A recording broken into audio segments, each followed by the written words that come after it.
Привет, YouTube, привет сообществу. Сегодня у нас продолжение битвы при 98-м Kaurex'е. Сегодня у нас Kauri X Daido Steel Group.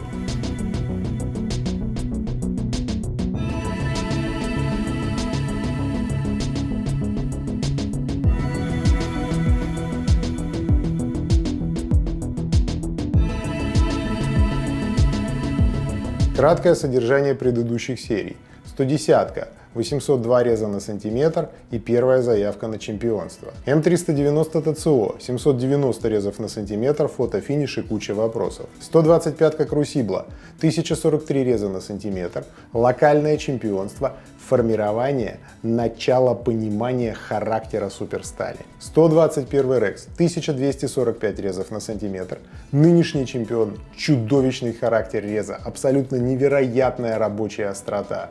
Ввиду плебейского, простите, ржавучего характера поведения железки, далеко не все сообщество приняло ее, и далеко не все сообщество до конца принимает ее как чемпиона именно в общем зачете.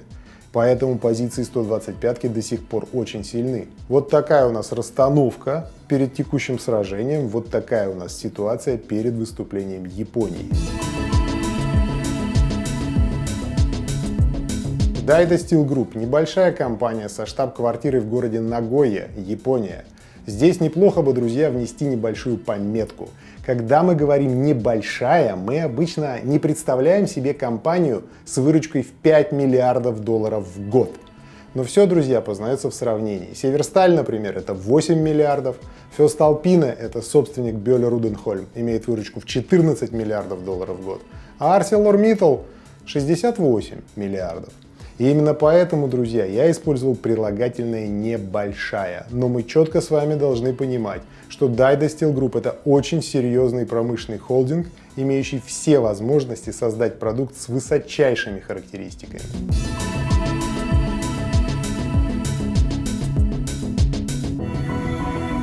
Заточка клинка прошла абсолютно спокойно. Но если в общем кратко сформулировать, то как должна себя вести суперсталь на 67 единицах, так она себя и вела. В меру пластичная, прекрасная первичная острота, каких-либо нареканий или нюансов не было абсолютно. Kauri X, друзья, это 3% угля. Взгляните на составы. На эту сталь рассчитывали и ставили очень многие. Результаты, друзья, перед вами. И формально чемпион у нас прежний. Плотно касаться вопросов эргономики на этом ноже, друзья, я не стану. Третий сварн и сварн второго поколения неоднократно были на тестах и показали, что вот в плане удобства силовой работы это редкой грамотности ножи. Сегодня мне бы хотелось остановиться на результатах, на тех выводах, которые получились в процессе и после теста. Первый вывод, и для меня этот вывод очень хороший, Kauri X это определенно, со всей уверенностью, без всяких сомнений, суперсталь. Поведение, характер работы, характер реза. Все, что касается суперстали, здесь присутствует в полном объеме. Второй момент. Поведение Kauri в процессе непосредственно очень сильно напоминало 125-ку. Сложно обстоятельно и точно отделить одно от другого. И вот здесь, друзья, нужно внести ясность. 121 Rex, без всяких «но», без всяких «если», без всяких сомнений, чистый, четкий чемпион. Это факт. Точно так же факт и то, что я сказал в начале. Большое количество людей сообщества, людей интересующихся, людей увлеченных не приняли его как абсолютного чемпиона. Потому как эта сталь ржавеет. И дабы не уталкивать себя в дискуссию ржавеек против нержавеек, потому как поклонники ржавеек сразу скажут «покрытие, ребят, никаких проблем». Поклонники нержавеек в пику им справедливо заметят «на кромке у вас тоже покрытие». О каком резе, о какой работе мы говорим? Вот давайте мы в это вникать не будем глубоко, потому что этот спор идет годами и будет идти еще годами.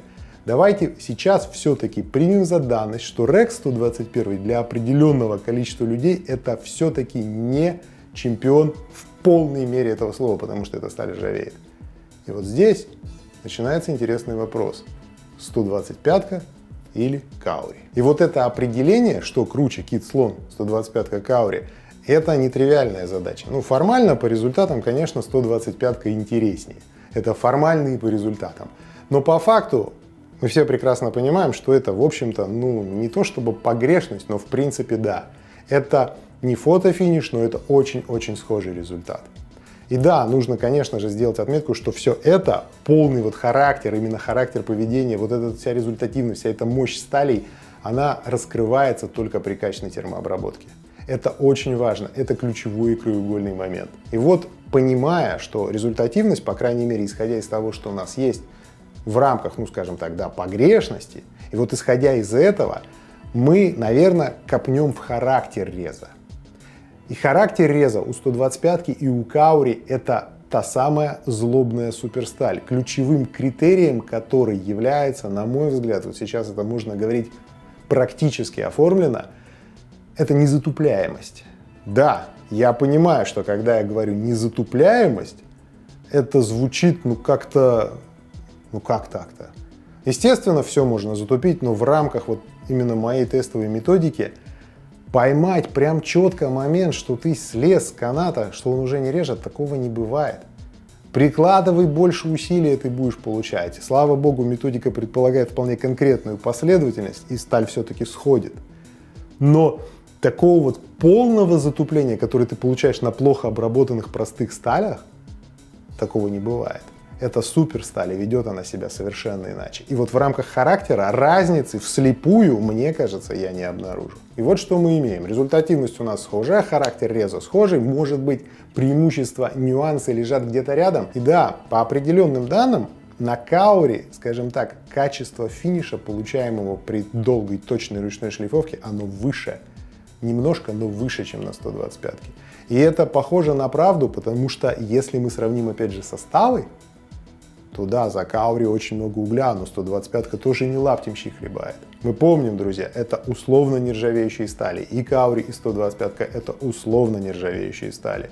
Так вот, более нержавеющая все-таки Каури. Но здесь, конечно, нужно внести ясность. Очень многое зависит от условий, от того, как человек нож эксплуатирует, в каком климате находится и так далее, и так далее, и так далее. Напрямую в лоб говорить о том, что это на самом деле так, прям 100% это факт, так, наверное, нельзя. И совсем уже вне плоскости пользовательской, тестовой, но тем не менее в плоскости ножа вполне.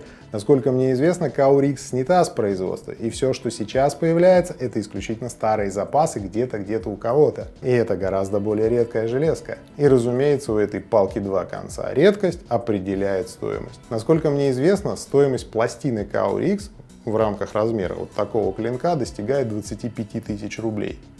Только пластины.